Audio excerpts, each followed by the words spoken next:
Yeah, you can. O- Okay, great. So in this presentation, I would like to explain the complex role of inflammatory processes in the dynamics of romantic relationships. And before that, I can introduce myself. I'm a postdoctoral researcher in Shanghai Jiao Tong University, and I have um studied. Um, I'm originally from Turkey, and I did PhD on applied psychology, and I have published articles related to psychiatry. And let me start my conversation and about on this topic. So, um, in psychology, inflammatory theories explain various diseases, and it can be used to explain depression, schizophrenia, and pain problems. So as in the chart, as in this, so you can see that there are various inflammation resources, and our lifestyle somehow affect those inflammatory variables and our overall health. And our overall health has impact on our psychology. So if we are healthy, and we probably will be better psychologically. So we can get it. So and when you say chronic inflammation, people think like you got flu, but it is actually beyond that. Like for example, maybe you can have like subclinic diseases. You may not have any symptoms, but your body is slowly dying inside. And so it can be about lifestyle problems, like if you don't do exercise regularly, or if you sleep late, and it causes inflammation. And so it has is potentially can affect our psychological health. And so let me first mention factors related to chronic inflammation. Like here we see that somatic symptoms such as pain, cough, fatigue, headache, and muscular weakness can be related with chronic inflammation. So recurrence of or pre-existing psychiatric medical disorders, and also other psychiatric diseases like PTSD symptoms, disorders can be related to chronic inflammation.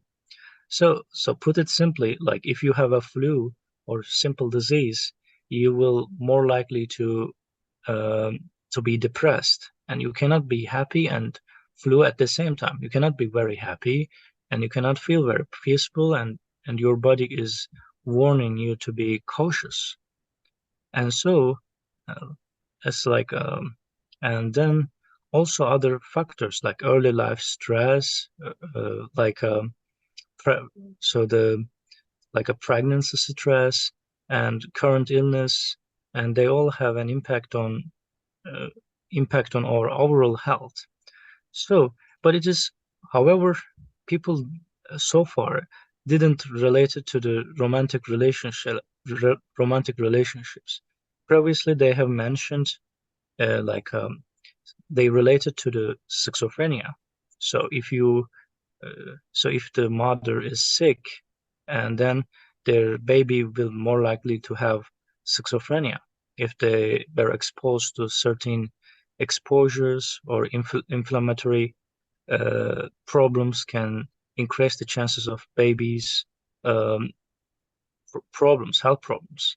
And similarly, autism. So it can cause autism, depression, anxiety disorders, bipolar disorder, Alzheimer disorders, Alzheimer disease, obsessive compulsive disorder. So all of them are sort of can be associated with inflammation. However, we see that in the literature, there is no study linking inflammation with romantic relationships. So, and from the perspective of evolutionary theory, so um, so having a healthy relationship is important to have good offspring and good children. So people care this. But this is not all about good children. It's also about healthy children. And like some physical attractiveness cues are also related to health. For example, if someone looks like they have like a smooth skin, and they're more likely to, you can say that they're more likely to attractive. So it is one of the attractiveness features. And studies haven't found a direct link between acute inflammation and perceived attractiveness. Like if you have flu, you are less attractive or something. There's no such relationship. However, some studies suggest a potential connection between stronger immune systems and being perceived as attractive. And but this link is more complex, and there are many confounding factors. So, and then inflammation in skin is one of the examples I can give. So, for example, chronic inflammation can manifest in the skin, leading to conditions like acne, and people can try to hide those conditions, and those conditions indicate that they have inflammatory disease. It can be indication. It can indicate that the person is maybe have some problems, and people perceive them as less attractive, and so they prefer the other one. However, so it is good to not to be very materialistic about it. So yeah, so it is not only the healthy skin, or this is not all about the appearance. There are more complex things about it, and also it is important to define a romantic and healthy relationship better. So like basically, like longer relationship doesn't indicate that the relationship is better. So it is more like the relationship that supports and increases your chances of survival, and it can make you a better and happier person. So anyway, coming back to the topic, uh, health skin often associated with youthfulness, uh, and it might be directly linked to a healthy immune system and lower levels of chronic inflammation. So, and some other chronic inflammatory factors are like cardiovascular disease. So, and cardiovascular disease can even affect our psychology.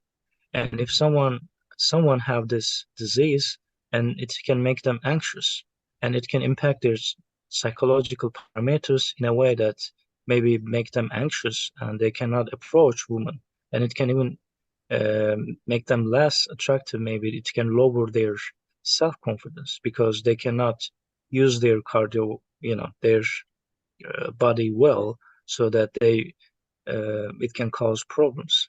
And similarly, like other problems, um, but there in psychiatry, according to the theory of inflammation, chronic inflammation can have direct impact on the brain and its functioning, leading to alterations in mood, cognition. And so, for example, cognitive change also affect, it can also lead to cognitive change. For example, inflammation can lead lower attention. And so we usually assume that we usually assume that professors are smarter, but cognitive skill is totally different than being professor in faculty. Cognitive skills indicate that someone has good cognitive functioning, and sometimes the professors are not actually the, I think, biologically smartest people in on the world, because it's also a biological thing, and it is more complex than we think, than we assume. So it is about, for example, being socially smart and aware, knowing about the environment and perceiving risks, and decision making is more complex. And so, and if someone has uh, better cognitive skills, maybe it can increase their chances of healthy relationship, because uh, they can focus on the goals, and they can solve problems better. Um, the inflammatory theory, which explores the role of inflammation in various aspects including psychiatry, and it is an emerging field of study, but in fact there's no such literature. But we can say that the there are problems like funding problems, because I think so there are no many studies on relationships, and so because it has less practical implications. So they think that if you improve, so it is unclear, like if you improve the relationship of people and how it will improve the country, it is unclear, and also it is hard to measure how it can improve it. So, and another thing is mood and emotional regulation. And it is also a very important factor. So if people have emotional problems, emotional instability, they cannot stay in the relationship, and they can cause trouble to their partners, and it can reduce the likelihood of successful relationship, because their mood and emotion it keeps changing, and they cannot adaptate, and elevated levels of inflammatory markers can lead to those mood and emotional changes. And also even air pollution can have an impact, so on how unhealthy things, and also it increases the stress. So if they're stressful in the relationship, maybe they can accuse their partner, but in fact that it has nothing to do with their partner. um, so it can also impact attention, memory, and decision making. So people with better health, they can decide things better, and they can be more mature. And also cognitive impairments related to inflammation could influence communication patterns, problem solving, and conflict resolution. So like if they have problems, they can fix their problems by talking, and they can understand the problems better. But if they have lower cognitive skills, maybe they cannot do it, and they probably be more impulsive, and they argue, and they will end their relationship. and and I think it is also not good for countries, because you wish that people become productive, and people they have to be healthy, so that the society will grow and produce more, and so it will be better, and they will be happier indeed. And so inflammation can affect emotional regulation, communication, and conflict resolution, which are essential components of a healthy relationships. So, and overall, I claim that the inflammation theory can play a substantial role in understanding the dynamics of a romantic relationship. And this presentation highlights the importance of considering the impact of inflammation on both partners, like psychological and physical health, can improve the quality of their relationships.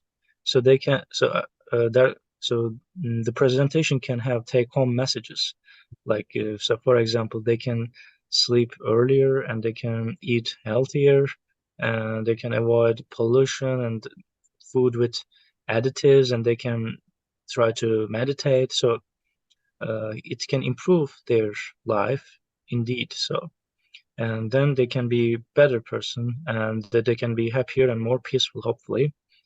So thank you for your attention, and that's all I want to share with you today. And actually, it is night in China, and I hope you enjoyed the presentation, and hope you have enjoyed the presentation. Yeah, thanks.